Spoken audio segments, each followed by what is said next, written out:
We are going live now with a Bernie Sanders stream from Madison. Where are we here? Geez, I don't even know where we are. We are in La Crosse, Wisconsin, everybody. There you go. It started. It's Bernie. We need you just as you are to get active now. Come knock on doors for Bernie. Door knocking is just talking to people, encouraging everyone with the right to vote to exercise that right during the primary. We know that if voter turnout is high, Bernie will win. It's true. I saw it firsthand in Minnesota, and we've seen it in Michigan and Washington, and now it's our time to shine in Wisconsin.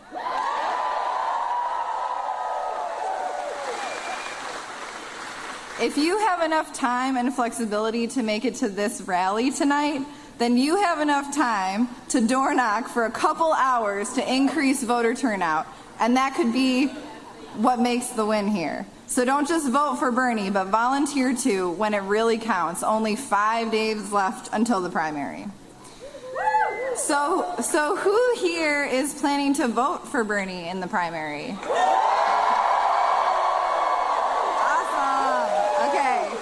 So, who here already voted for Bernie? All right.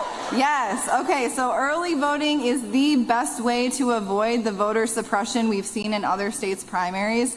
So I want all of you right now to pull out your phone and text your best friend or your partner or your roommate, and somebody that lives in Wisconsin, and ask them if they'll go with you to City Hall tomorrow to early vote for Bernie. And for those of you who have already voted, like myself, you can text a couple people who you know haven't voted yet. So I'm gonna text my friends NJ and Chelsea and ask them when they will vote tomorrow. So for real, do it right now, because I'm doing it.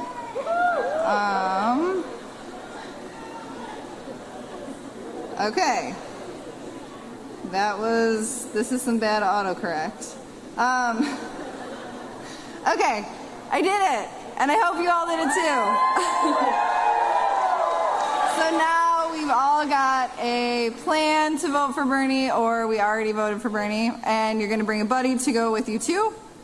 But I just want to remind you that your voice matters. It is essential. Using it is the only way we can get a people-funded progressive leader like Bernie to be our next president.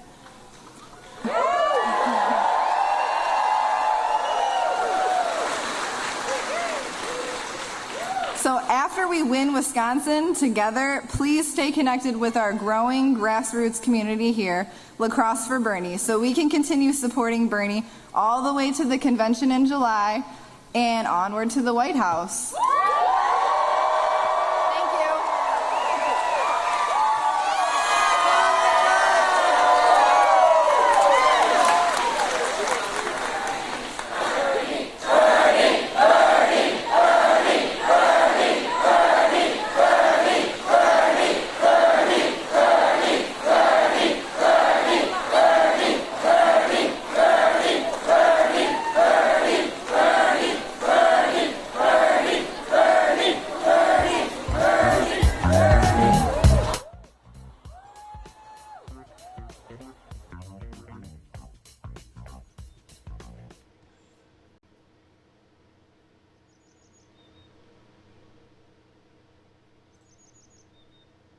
All right, everybody, you are watching Fox 10 News now, part of fox10phoenix.com. We do have a live shot right now in Wisconsin where a Bernie Sanders rally will be taking place in just a few short minutes here. We will then show you a Donald Trump rally from earlier today. All right, well, we won't be showing you the Donald Trump, but we really thank Fox 10 Phoenix for bringing us Bernie. That's really cool. I mean, the local stations are really cool with this. So thank you, Fox 10 Phoenix. We appreciate the Bernie. We will pass on the Trump. If you're new to the stream, welcome. I suggest you hit that subscribe button. Well, and I suppose what I'm going to have to do here is come in and talk. Although they've got people standing up, looks like somebody is coming back in. Maybe I won't have to talk for very long. How you doing, everybody? More than 250 of you in here already. Good to see you. We're just going to keep an eye on this, and we'll go to it as soon as they show up. We've got some pretty big news. Anonymous has threatened the AZ Mesa police, as they should, and I think it's great. And I think they've released some information already, or maybe they have. We'll talk about that. We'll get into that. Why is this not moving? Is this not moving? It is moving. Hey, Pauline. Good to see you. Hey, Miss D. You're welcome. You're welcome. This is awesome. It's Bernie Sanders. We got Fox 10. They provided a beautiful stream. We're going to be here. I've got news about Democracy Spring. Talk about that later. Can you hear the birds? I can hear them. Really, that's the birds outside in my yard. It's a beautiful day here in Portland, Oregon. I'm actually a little south in Milwaukee, and it's weird. It's like I don't know. It's got to be at least 70 degrees. I would think it's hotter, except that I know that it's spring, and I'm used to the colder weather, and so I need to adjust. But I'm in a Bernie shirt. The cardigan's hanging on the chair.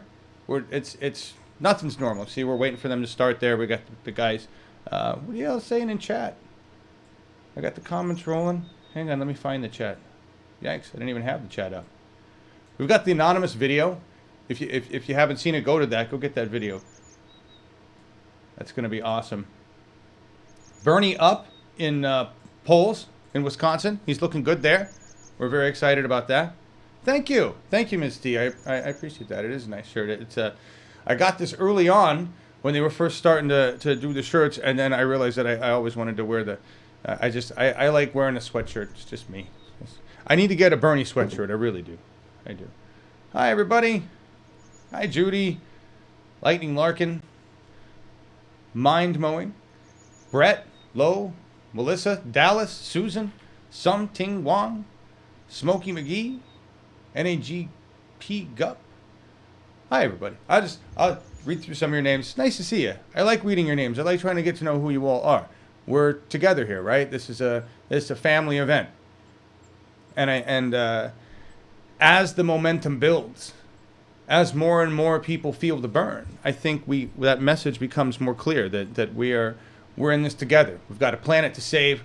We've got a government to change, and that change is happening. That narrative has been happening. Let's see if I can. Well, now I want to leave it on this. I think the next speaker's coming right up, but that narrative is changing. It's amazing. We were talking about that earlier.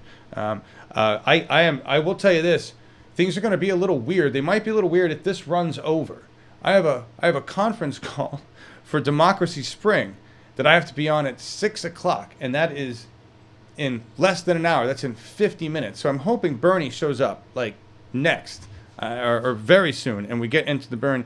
But I honestly, I may be on the phone on this call about what we're setting up for Democracy Spring, which starts April 2nd. It's going to be fantastic. And what I'll try to do if that happens is I'll pause for a second. Once Bernie's over, I'll say, good night, everybody. We'll run a vid and split, but I won't have time to talk because I'll be dealing with this. Super important, and I'm hoping they don't overlap. But this is, if you're not familiar with it, go to democracyspring.org. Check out what's going on. If you're in the area and you want to do the march, or if you want to go to D.C., participate, this is going to be the largest march on the mall since MLK, when they marched on the mall with Bernie, right? When Bernie was there with everybody. This is going to be huge. I don't know how many people we're expecting. We want it to be as many as possible. I'd like to see 1 million people. I'd like to see 1 million people at this thing at least. Just flood the mall. This is a big, big message to our government that we're awake. We're awake now. You've pissed us off. We're awake, and it's so excited about that. I'm a little gets me excited. We're gonna have a centralized hub of media. We're gonna be broadcasting this as an organized group of independent media networks. This has never been done before like this. This is building on what was learned in Occupy Wall Street, and now we've enhanced that. We've got better technologies. We've connected a lot of different platforms and services. We're working together. This is fighting the political revolution with what we have, what we know better than the establishment, modern technology, the internet. And so we're going to cover this like an Olympics. We're going to do daily broadcasts from the march, and then when we get there, we've got multiple cam units. It's going to be badass. It's going to be badass, and we're working with LiveView. We'll use their solo unit and an LU70. We're also working with Joycaster, although their new name is Switchboard, switchboard.live. Go check that out. This is the future of multi-point distribution for internet programming.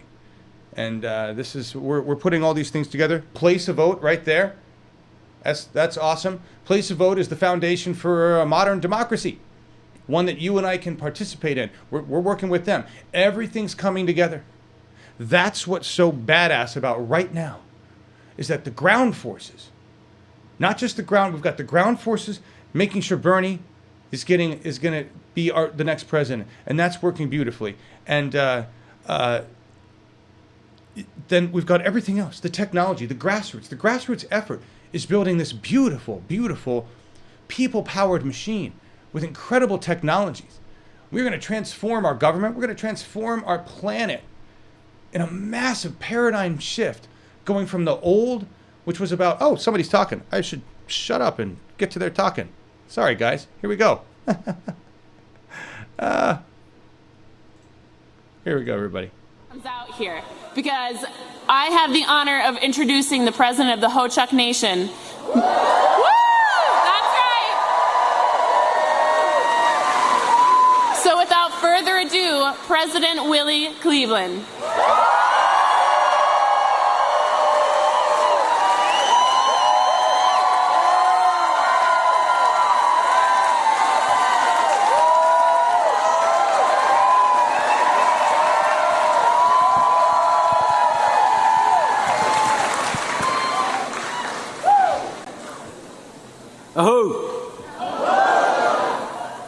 Hana chayin chayinda, egi jiga egi hana chida jiwida, winni gana bui. Give you a Ho-Chunk welcome, saying thank you for being here, and it's good to see each one of you.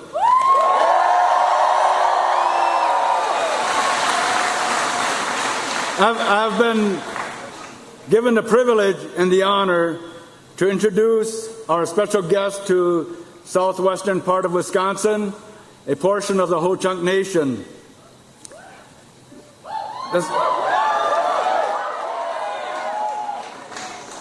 These are our ancestral lands of the Ho-Chunk Nation, and Senator Sanders has been a true friend to Indian country.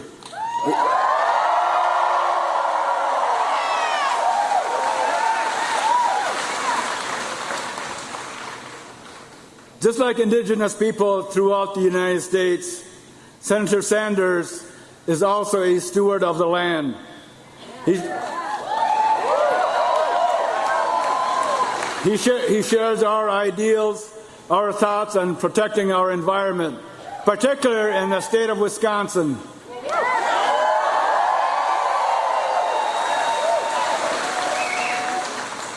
We have this natural environment here throughout the state, from the Chicago-Wisconsin line up to Lake Superior, from La Crosse to Green Bay, from Hudson to Milwaukee.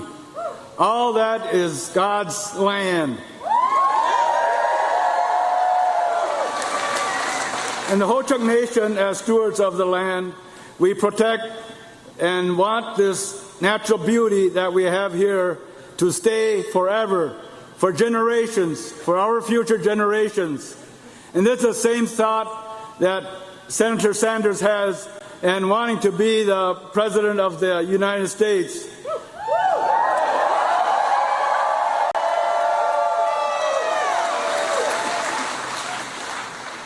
Senator Sanders also believes in the indigenous people and understanding the trust responsibility that the federal government has, and also our tribal sovereignty.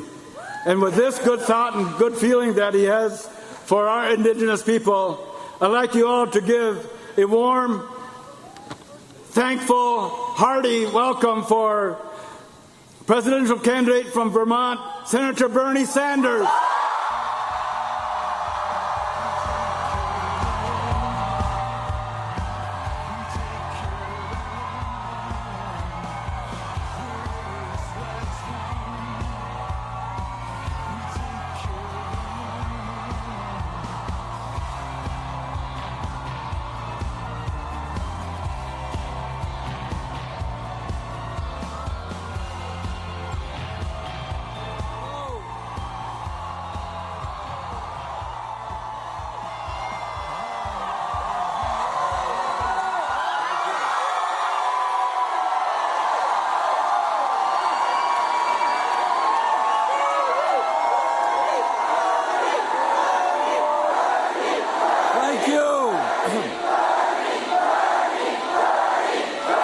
Thank you all.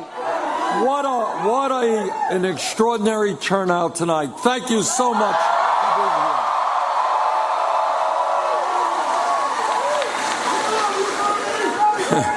And let me thank Kathy Jovan Marin, Monica Rose Hoffman, and mostly let me thank Wilfred Cleveland, President of the Ho-Chunk Nation. And before I go any further, let me just say this. I think all of us understand that from day one, before our nation was a nation, when the first settlers came here to this land, from day one, we have treated the Native American people extremely unfairly. They have been lied to. They have been cheated.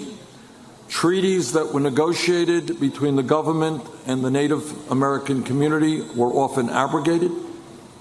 And we have got to make that situation right.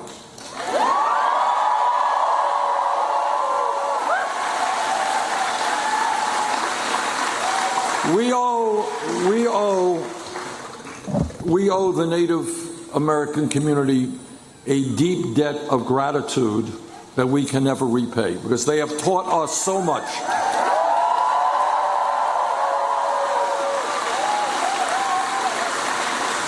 And among many other things, what they have taught us is that as human beings, we are part of nature. We have to live with nature. We cannot destroy nature.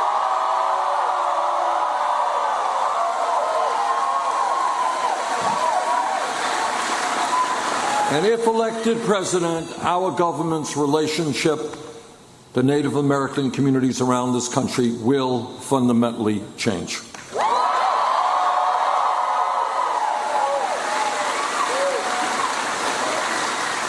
Let me just start off and take a few moments to talk about the state of our campaign. You know, when we began this campaign 11 months ago, we were considered to be a fringe candidacy, not to be taken seriously. Well, a lot has changed in 11 months.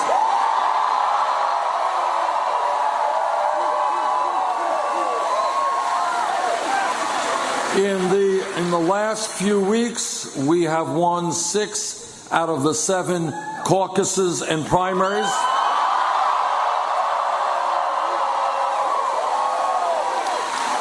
And with your help on Tuesday, we're going to win here in Wisconsin.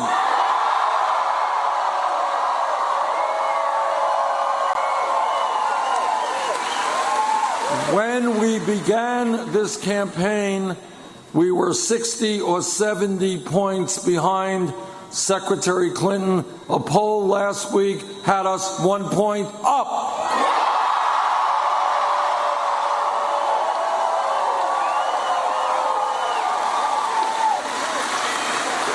And there's another point that I want to make, and that is that a lot of folks out there, they say, well, you know, I like Bernie, but you know what? He can't win a general election. I'm not going to vote for him. He can't win. Well, poll came out, CNN poll came out, I think it was a week ago or so. Secretary Clinton did very well against Mr. Trump. She was 12 points ahead of him. we were 20 points ahead of him.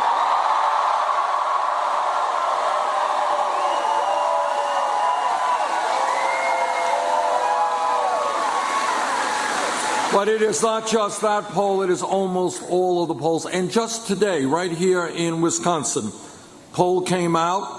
Secretary Clinton did very well against Mr. Trump. She was 10 points ahead of him. We were in Wisconsin 19 points ahead of him.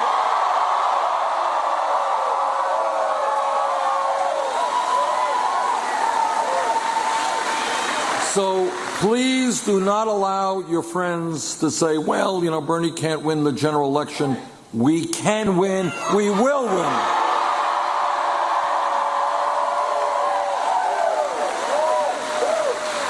And the other reason that we will win is that Republicans win elections when people are demoralized and they don't come out to vote, and their big money friends can buy the elections.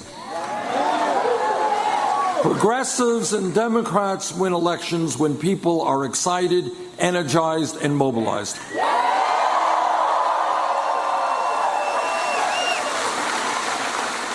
As witness to this turnout tonight, there is no debate about which Democratic candidate has the energy and the momentum.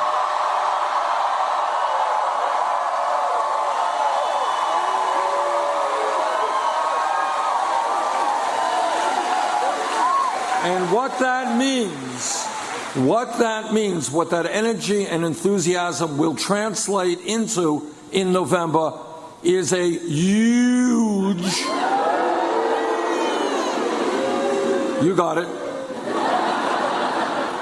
a very large voter turnout in November. And that,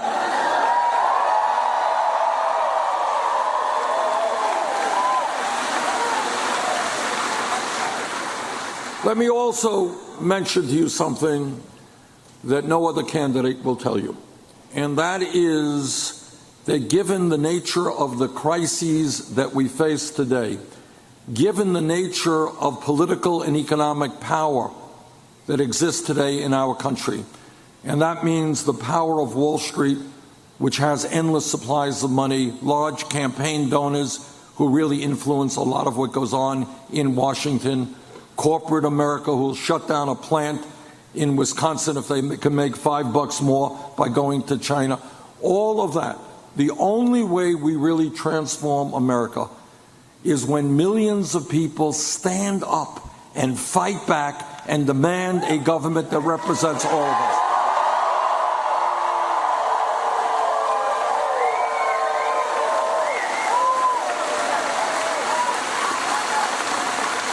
No one person, not Bernie Sanders or anybody else, can do it alone. We are in this together.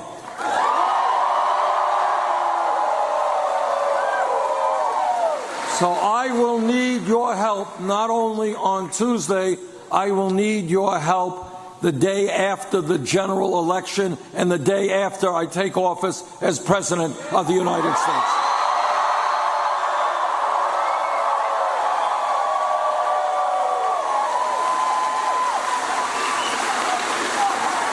Now, the reason that our campaign is doing so well is that we're doing something very unusual in contemporary American politics. We're telling the truth.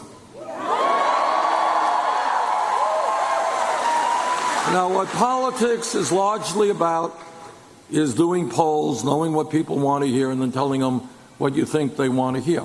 And it is also about glossing over, pushing under the carpet the most important issues facing this country. But I have discovered all over this country that people are prepared to deal with the truth, even if it is not a pleasant truth. And that's what we have got to do as a nation. You know, if you're not feeling well, if you're feeling sick and you go to the doctor and the doctor says, hey, no problem.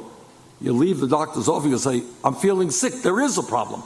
Well, our country has serious problems, and we have got to have the courage to confront these problems head on.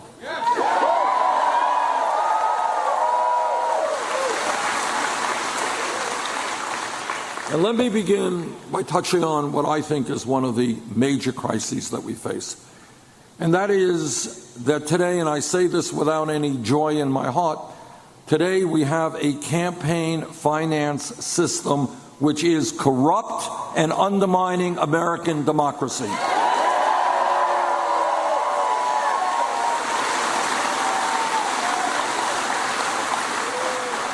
At the heart of what America is about is the understanding that ordinary people have the right to determine the future of this country. That every person here is an enormously powerful person if you exercise that power. But as a result of this disastrous Supreme Court decision on Citizens United, what has happened is that billionaires have been given permission to purchase the United States government.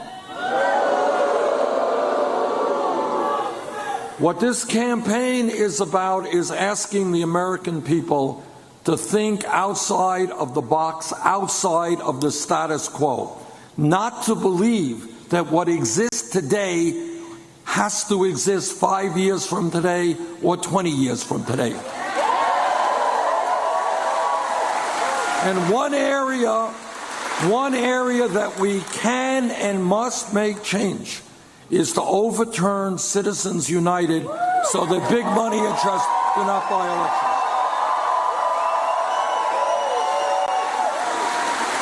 elections. When you have a handful of billionaires like the Koch brothers and a few others, prepared, oh, you know the Koch brothers, huh? Okay. Oh, I forgot, they're very good friends of your governor. I should.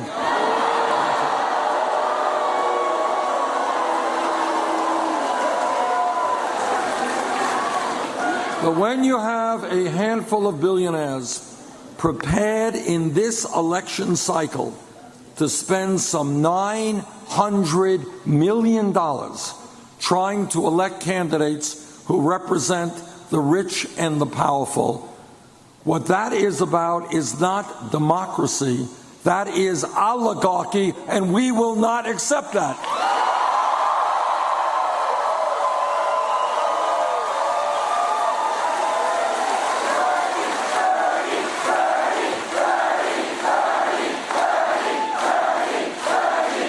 What I want to see and what I believe in, I believe that democracy is one person, one vote. You got to vote, you got to vote, and you got to vote. You vote for anybody you want, but we are not going to allow big money to buy elections. Second point, which is true, sadly, in your great state, and true in many other states run by Republican governors, is that we are seeing a massive, undemocratic effort to suppress the vote. Now, I will be very honest with you. In Vermont, I have run for office a number of times. I've lost some, I've won more, but it has never occurred to me. It has never occurred to me, and I think to most candidates, that the way you try to win an election is to make it harder for people who might vote against you to participate in the election. That is political cowardice. And I say to Governor Walker, and all of those other Republican governors who are trying to deny the right to vote to people of color, to low-income people, to old people, to students, to young people, I say, if you don't have the guts to participate in a free, open, and fair election, get another job, get out of politics.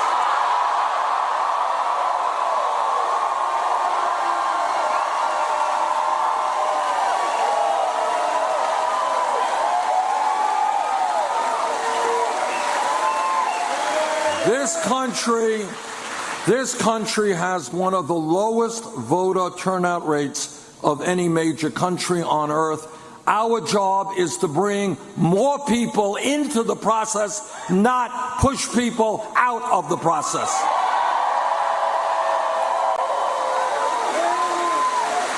And I say to Governor Walker or to anybody else who holds that view, if I'm elected president, we are going to move to the day when if you are 18 years of age or older and a citizen of this country, you are registered to vote. End of discussion.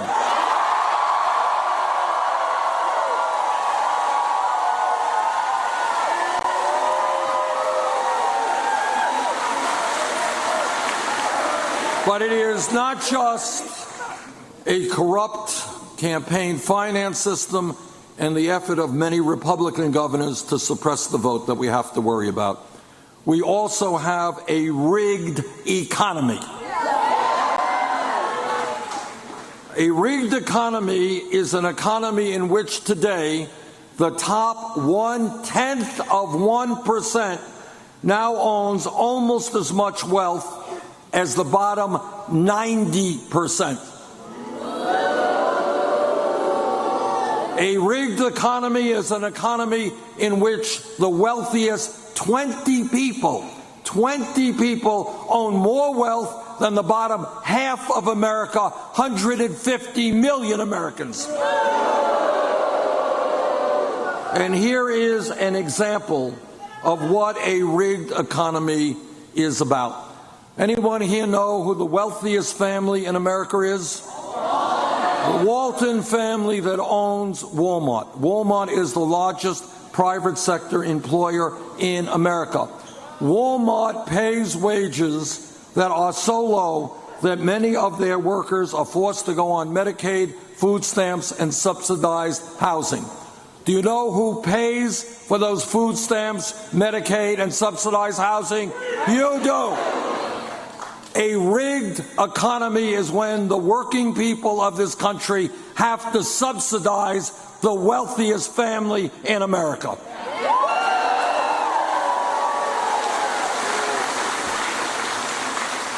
So I say to the Walton family, the wealthiest family in America, get off of welfare, pay your workers a living wage.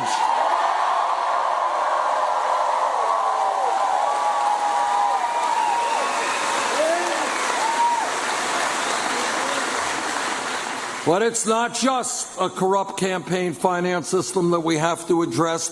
It's not just a rigged economy. And by the way, if elected president, what we will do together is create an economy that works for all of us, not just the 1%.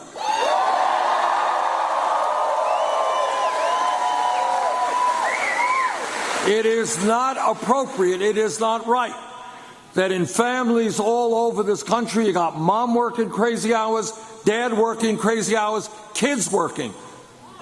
In America today, we work the longest hours of any people in the industrialized world.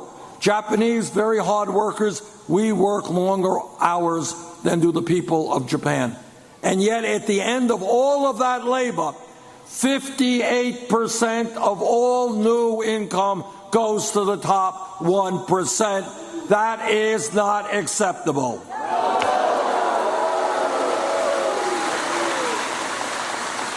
But it is not just the corrupt campaign finance system and a rigged economy. It is a broken criminal justice system.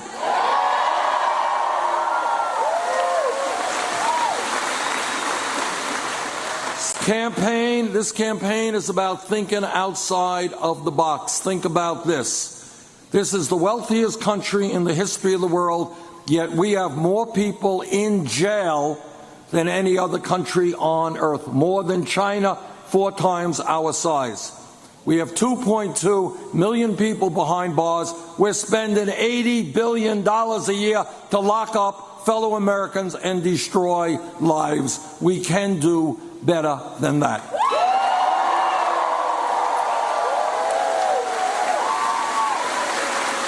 Now, there are a lot of reasons why we have so many people in jail. And by the way, the people in jail are disproportionately African American, Latino, and Native Americans. Now, there are a lot of reasons. Let me tick off a couple. Number one, what the media does not talk about ever is the very high rate of youth unemployment in this country. All right, listen to this. For high school graduates between 17 and 20, if those kids are white, real unemployment and underemployment is 33%. If they are Latino, 36%. If they are African American, 51%. It seems to me that it makes a lot more sense for us to be investing in our young people in jobs and education rather than jail and incarceration.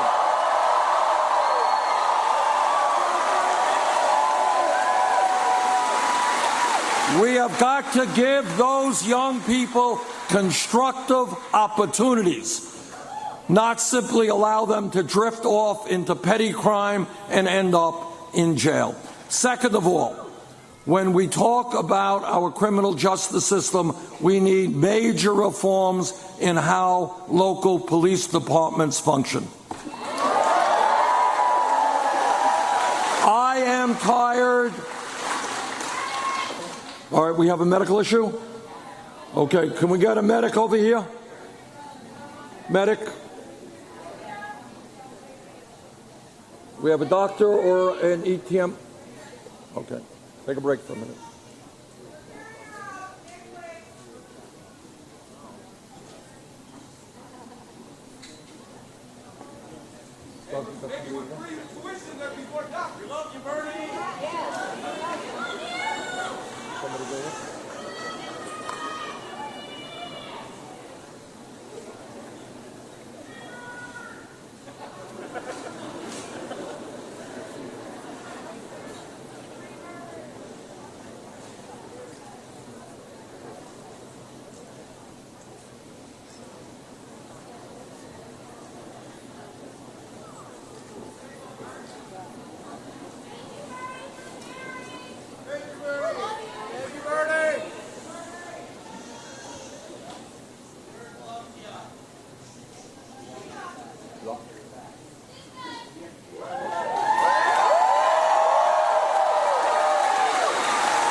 Okay, I think she is being escorted out. I think she's okay.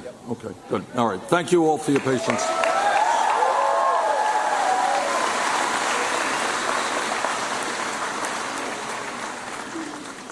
All right. When we talk about local police departments, we have got to, as a nation, end what I know all of us are upset about, and that is seeing on TV videos of unarmed people being shot.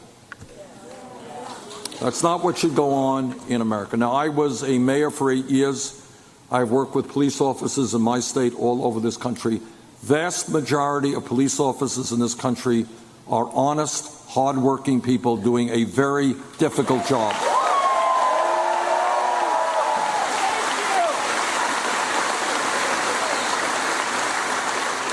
Not an easy job being a cop today, but when any public official, including a police officer, breaks the law, that officer must be held accountable.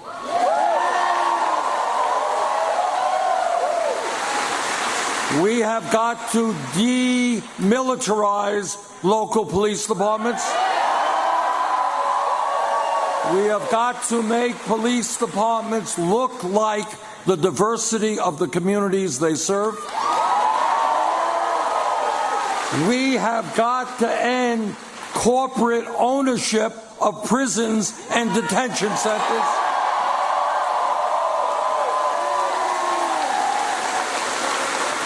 Corporations should not be profiting off the imprisonment of fellow Americans.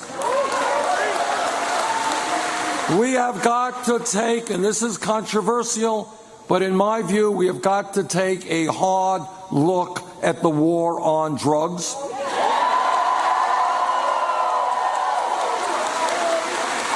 over the last 30 years, millions of Americans have received police records, criminal records for possession of marijuana. And that is no small thing. Because you go out and you try to get a job and somebody, your employer, asks you, hey, have you ever been arrested? Well, yeah, I was. Well, you may not get that job. And if you don't get that job or another job, you don't have any income, you're in a lot of trouble. Furthermore, right now, under the Federal Controlled Substance Act, marijuana is listed as a Schedule I drug right alongside of heroin. Now, scientists argue about the pluses and the minuses of marijuana, but nobody thinks that marijuana is equivalent to heroin, a killer drug.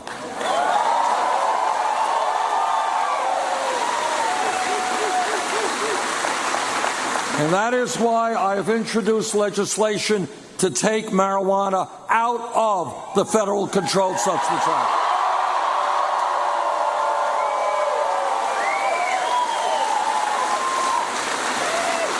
But when we talk about drugs, there is, as all of you know, an epidemic. It's true in my state, neighboring New Hampshire, all over this country. It is true around here.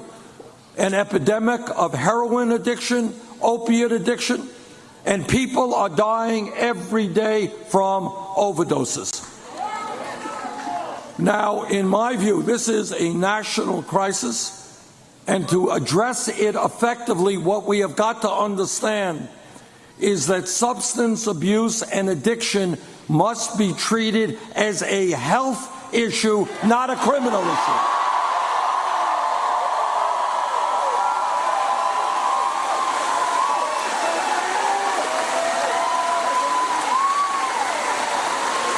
And that means we need a revolution in mental health treatment in this country.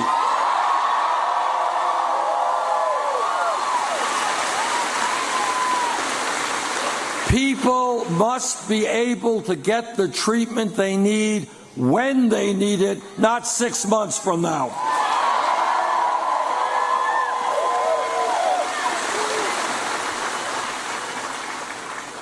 Let me take a few moments to discuss some of the very serious differences that Secretary Clinton and I have on some major issues.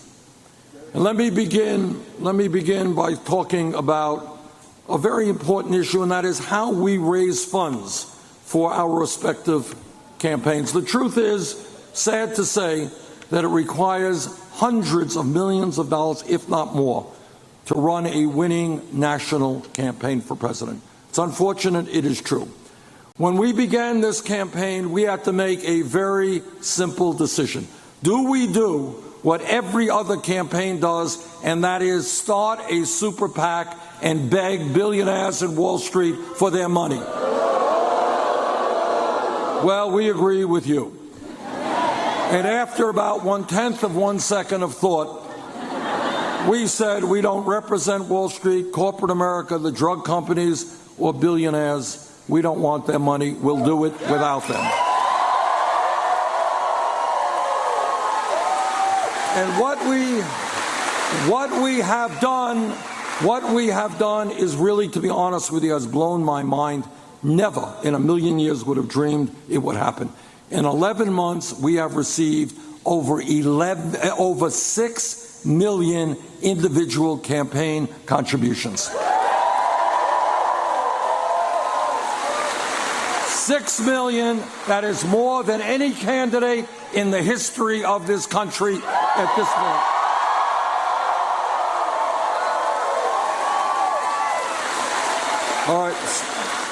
All right, we need a doctor.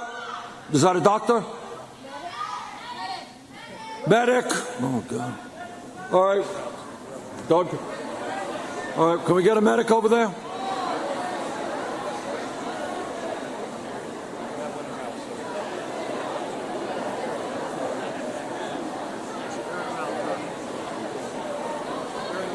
What? They're in route. All right. That's a good idea. All right. Is there a medic there yet? You got one there? Okay. All right, let's open some doors and maybe get a little bit more fresh air in here. Can we do that?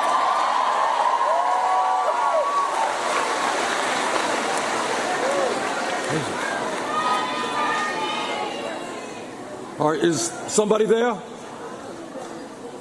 Is there a medic there? You okay? All right, good. Thank you. Ooh. See, I think what happens when people are standing for long periods of time and get dehydrated, I think people sometimes think. I hope it is not my oratory which is doing this, but. All right, in any case, we have raised our money from ordinary people. And the average, anyone know what the average contribution is? $27.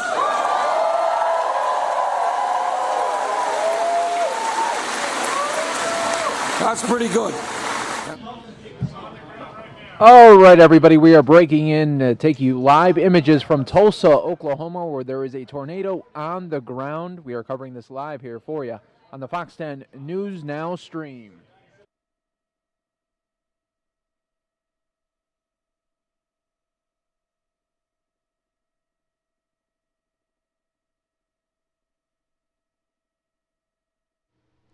All right, so I totally missed what Fox 10 had to say there. They're going in on something. Looks like a fire. I'll show it to you, which will give me a moment. Well, no, I can't. Give me a second. We lost Bernie. I had to grab another one of the streams that we have. Yikes. I didn't know they were going to cut away from that. So, let's see. It's not saying anything. I'm not exactly sure what's going on with that. Sorry, everybody. 1 second. Oh, is that what it is?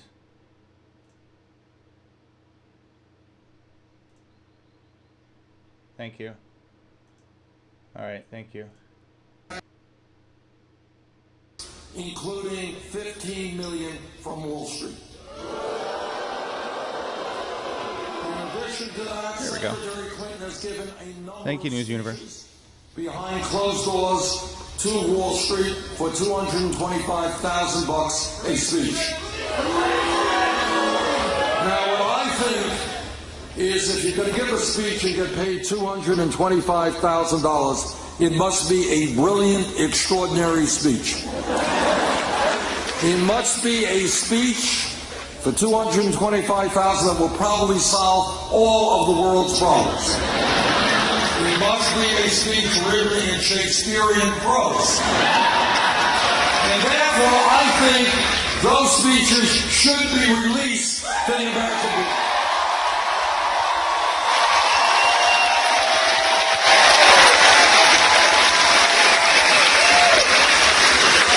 There is another area where Secretary Clinton and I have a strong disagreement.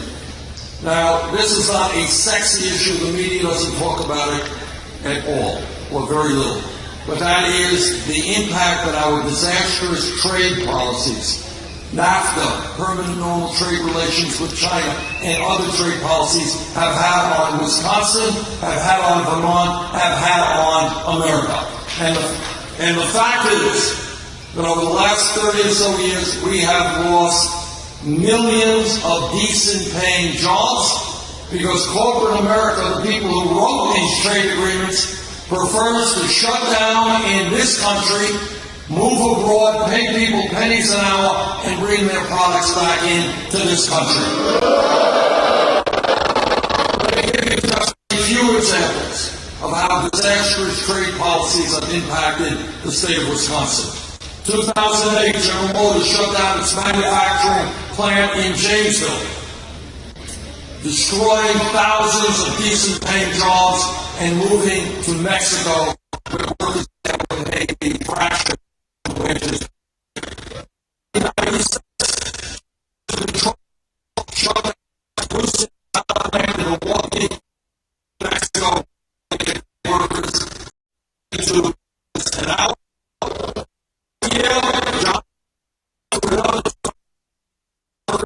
In Milwaukee,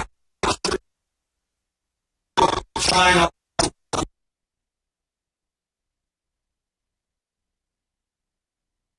workers in Wisconsin after moving plants to Mexico and China, and on and on and on it goes. I understood from day one what the function of these trade agreements were, and that is to throw American workers out on the street, move abroad, pay people pennies an hour, bring your products back in here. And that's why I voted against every one of these trade agreements.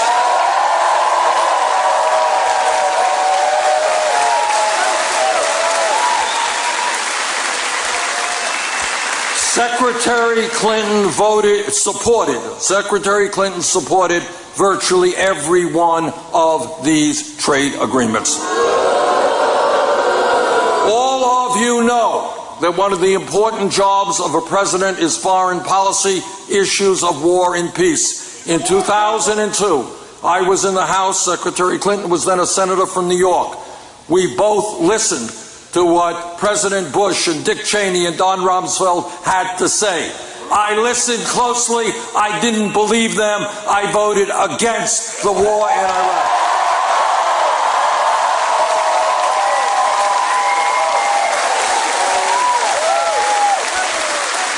Secretary Clinton voted for the war in Iraq, the worst foreign policy blunder in the modern history of America.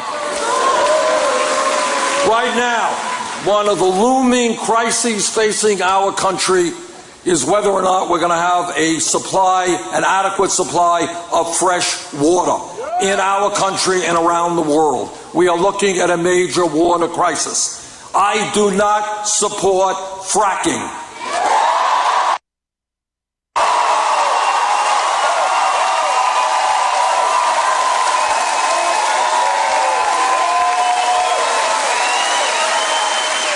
We need to protect our aquifers and our supplies of fresh water. We do not need to poison the water.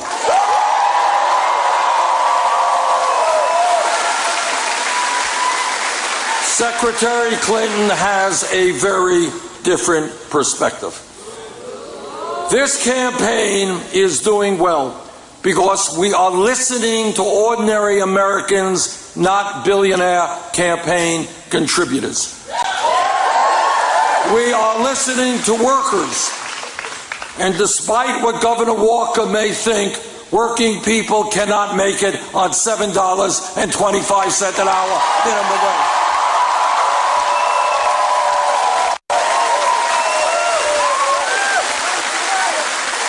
And that is why we have got to raise the minimum wage to $15 an hour.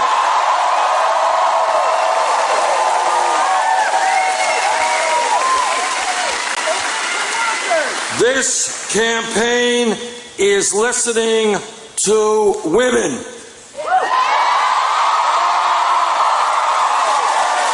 And what women are telling me is that they are sick and tired of making 79 cents on the dollar compared to men.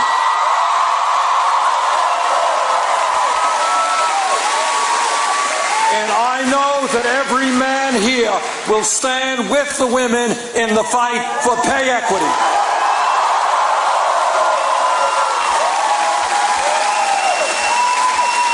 This campaign is listening to veterans. And they are demanding what they have earned, quality health care and getting their benefits on time.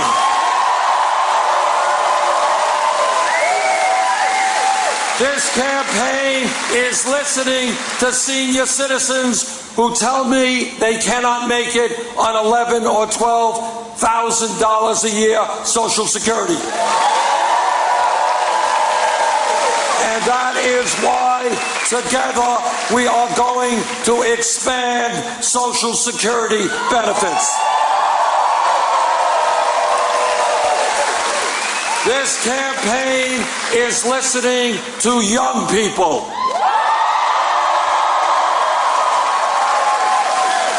And young people are asking a very simple question. Why is it that after doing the right thing, going out and getting the best education they can, they are ending up $30, $50, $80,000 in debt.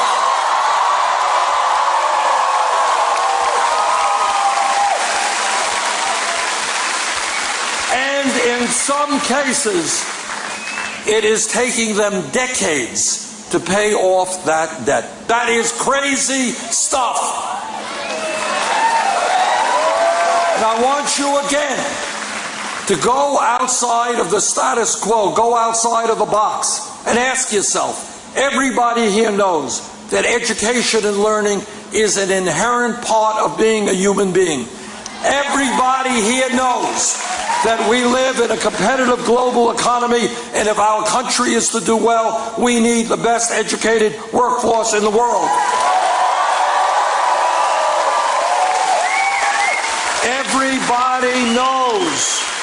Everybody knows that the nature of education has changed radically over the last 50 years. The economy has changed, technology has changed, people need more education. 50 years ago, you had a high school degree, you're doing pretty good. You're going to go out, you got a good job.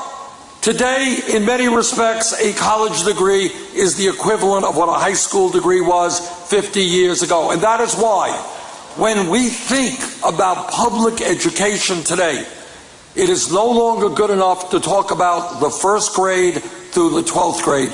We have got to make public colleges and universities tuition free.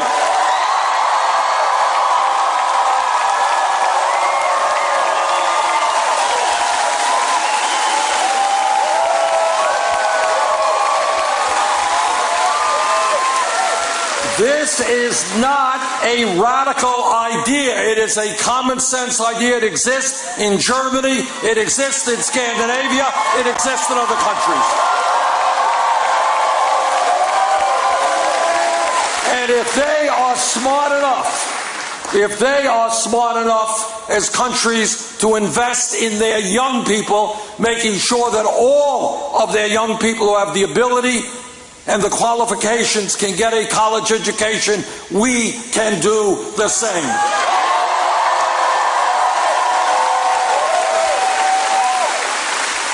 And as part of that issue, we have got to significantly lower the rate of student debt in this country. And that's the sign. Education is not a debt sentence. Very good. That's brilliant.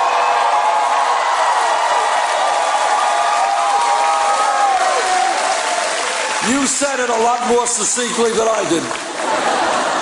But that's the point. And therefore, what I believe and what we have legislation in to do is to allow people with student debt to refinance their loans at the lowest interest rates they can find.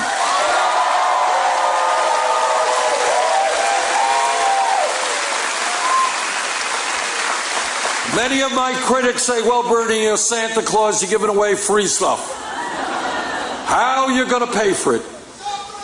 There you Well, here's one version of that. 8 years ago, all of you know that as a result of the greed and recklessness and illegal behavior on Wall Street, this country was plunged into the worst economic downturn since the Great Depression.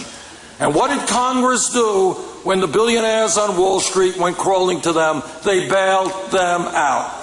Well, I think, against my vote, I think that right now it is time for us to impose a tax on Wall Street speculation,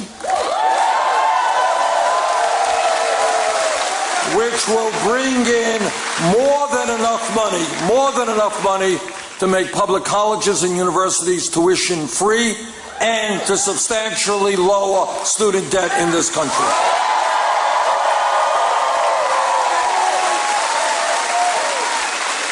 The middle class of this country bailed out Wall Street.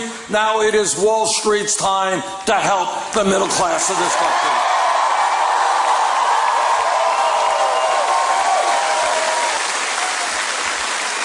This campaign is listening to our brothers and sisters in the Latino community. We have 11 million undocumented people in this country. Many of them are being exploited, living in fear, living in the shadows. It is time for comprehensive immigration reform and a path towards citizenship.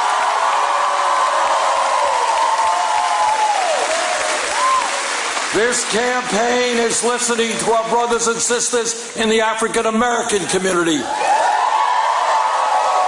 they are asking, how does it happen, they ask. How does it happen that we can spend trillions of dollars on a war in Iraq we never should have gotten into, but we don't have the money to rebuild crumbling inner cities in America?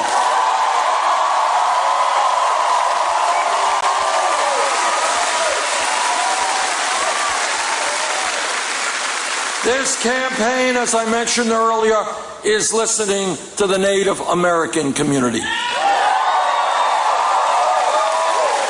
All over this country, on reservations and in Native American communities, unemployment off the charts, health care inadequate, kids dropping out of school, suicide rates among young people that are on a new relationship with the Native American community.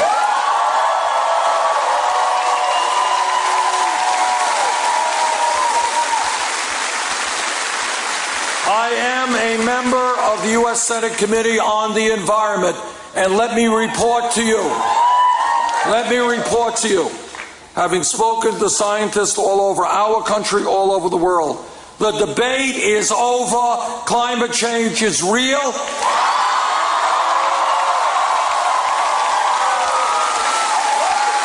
It is caused by human activity.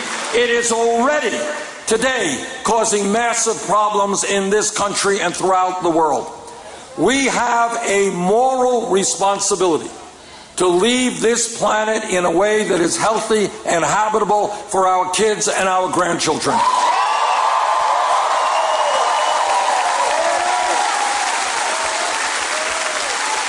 We have got to work with the international community, China, Russia, India, other countries, in taking on the fossil fuel industry and in telling them that their short-term profits are not more important than the future of our planet.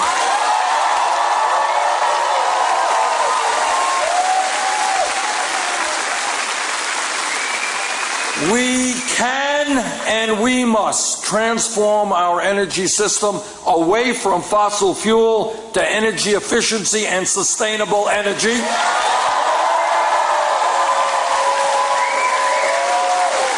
And when we do that, we create millions of decent paying jobs.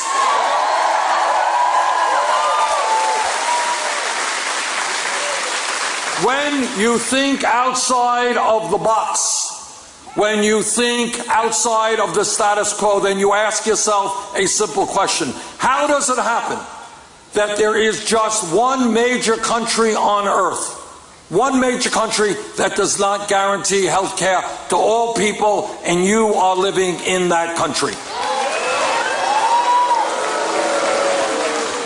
Now, the Affordable Care Act has done a lot of good things. It has ended this obscenity of pre-existing condition. It has provided insurance for 17 million Americans. It has allowed people 26 years of age or younger to stay on their parents' plans. We have made progress, but we have a long way to go. 29 million people still have no health insurance. Many of you have insurance, but you are underinsured with large deductibles and copayments. Is that right? And every day we are being ripped off unconscionably by the drug companies who are charging us the highest prices in the world.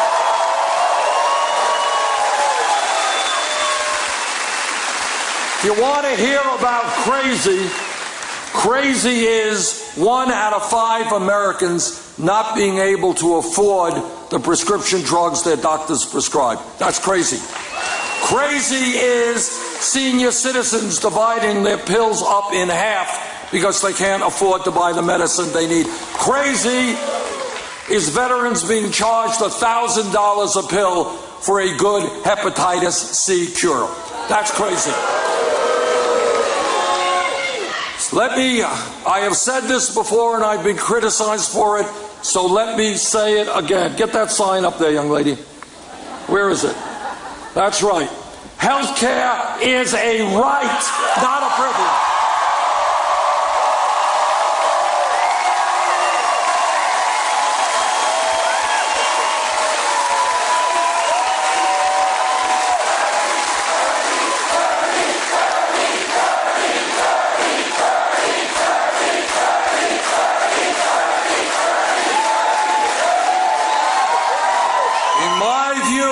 As a human right, every person in this country is entitled to quality, comprehensive health care. Now, right now, we end up spending for a dysfunctional system far more per capita on health care than the people of any other nation. We spend almost 3 times what the British spend, 50% more than the French, far more than the Canadians. And that is why I believe and will implement, or try to implement as president, a Medicare for all single-payer program.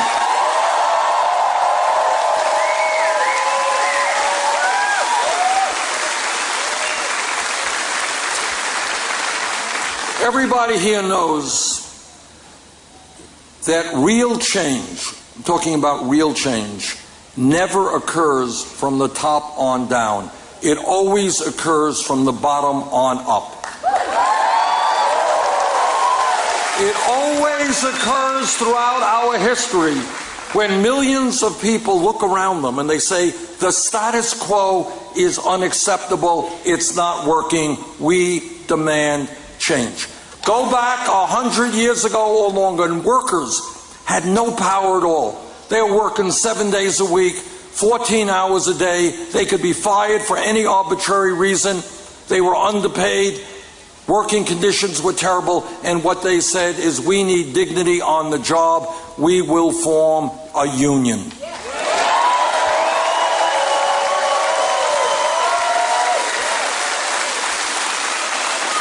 And that's what millions of workers fought for. And despite the efforts of your governor, I promise you the trade union movement will be rebuilt in this country.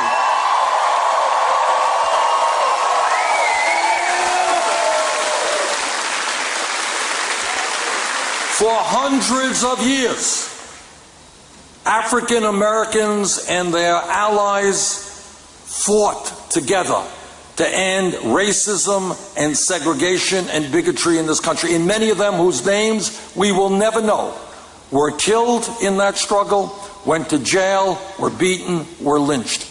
But people stood together in this country to say that racism and segregation will not be what this country is about.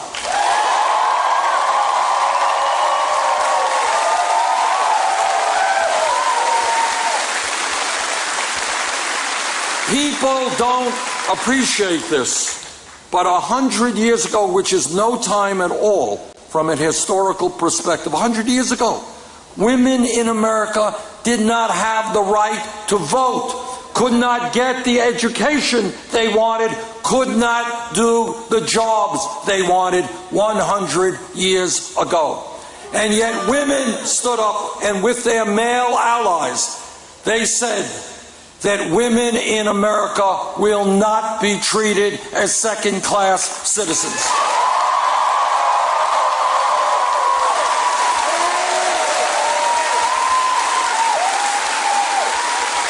And women all over this country stood up, fought back, they went to jail, they went on hunger strikes, some of them died in order to fight sexism in America. If we were in this room 10 years ago, no time at all, 10 years ago, and somebody said, Bernie, I think that in the year 2015, gay marriage will be legal in every state in this country. If somebody said that 10 years ago, person next to them would have said, "You're nuts. That's not going to happen. That's impossible." It happened because the gay community and their straight allies fought and demanded it.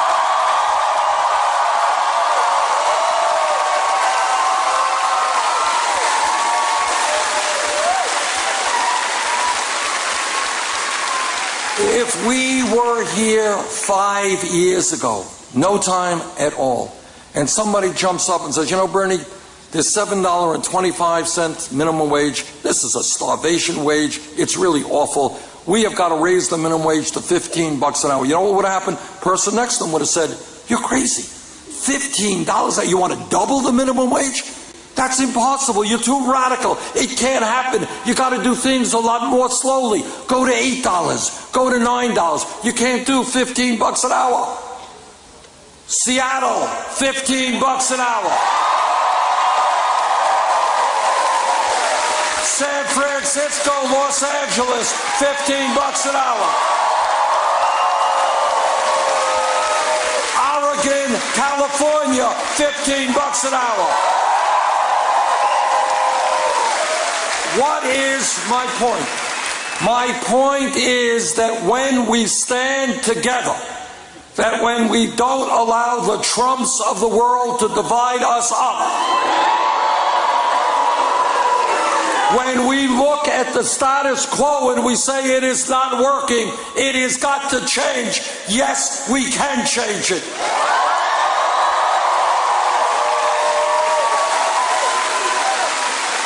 And all over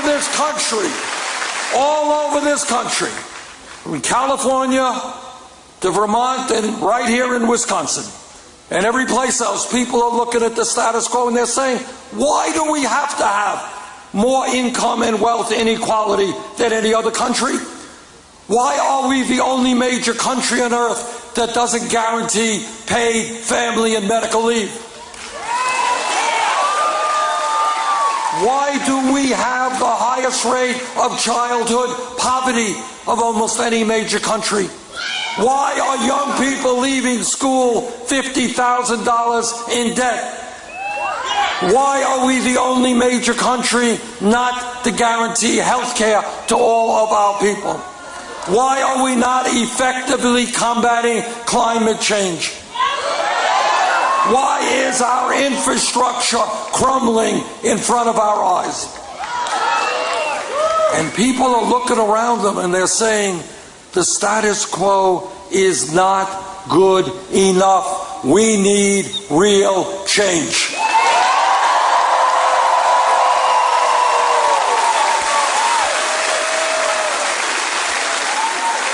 And that is what this campaign is about. I know there are people out there, my opponent and others, oh, Bernie thinks too big. We can't do what other countries do. We don't have the courage to take on the insurance companies or the drug companies. We don't have the courage to take on Wall Street. I respectfully disagree.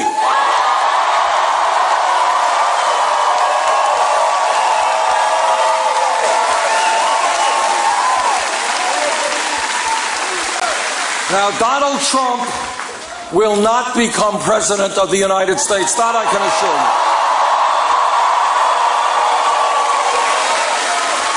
He will not become president because the American people will not elect somebody to be president who insults Mexicans and Latinos and Muslims and women and veterans.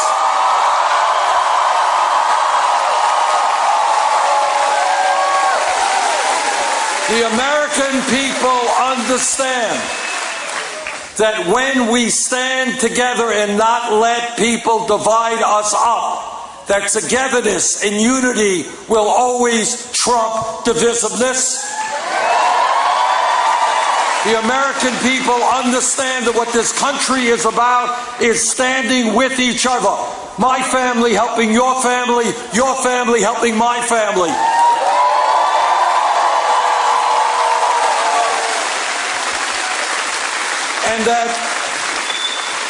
working together, supporting each other always trumps selfishness.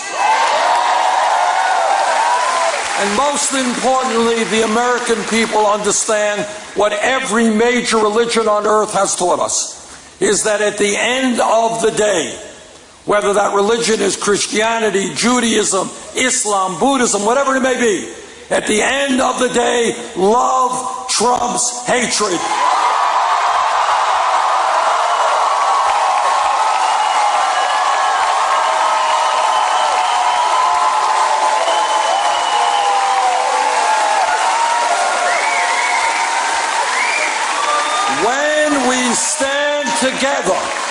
When we stand together as black and white and Latino and Asian American and Native American, gay and straight, men and women, people born in this country, people who have come to this country, when we stand together, there is nothing we cannot accomplish.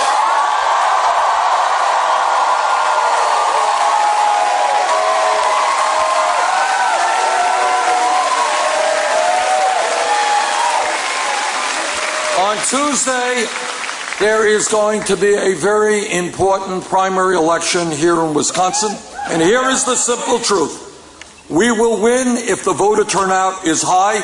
We will lose if the voter turnout is low. Please come out and vote. Thank you all very much.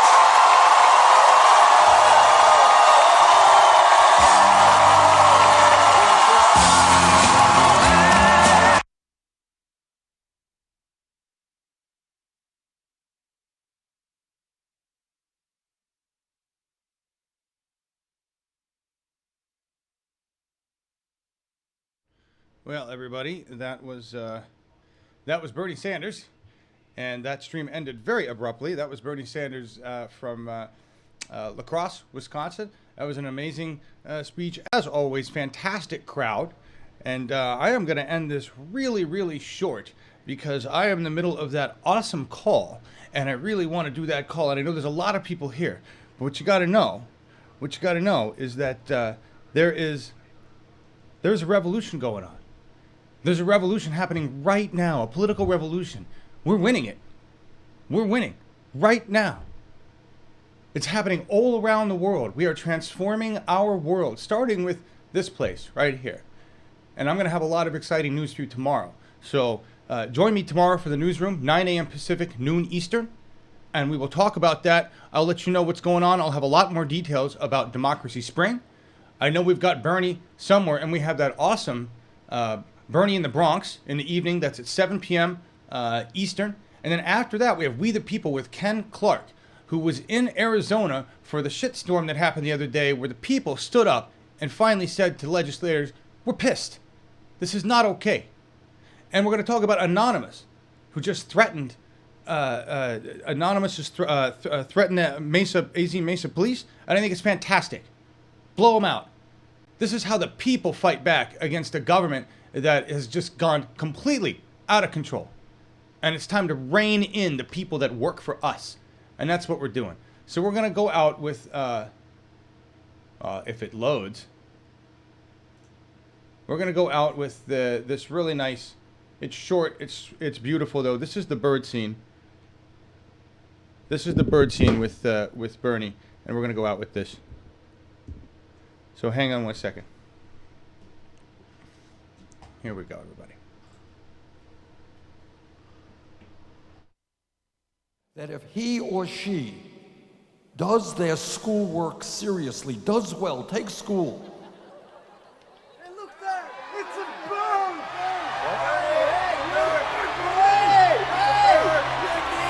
Bernie! It's a bird! You see that? Now you see, this little bird doesn't know it. Oh.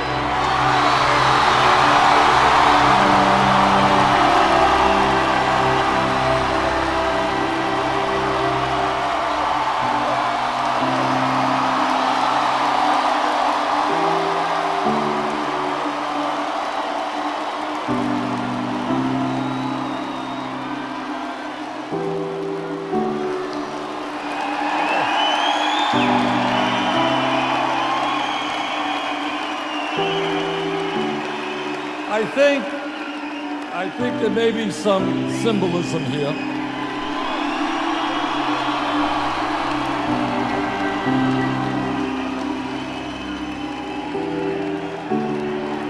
I know it doesn't look like it, but that bird is really a dove asking us for world peace. No more war.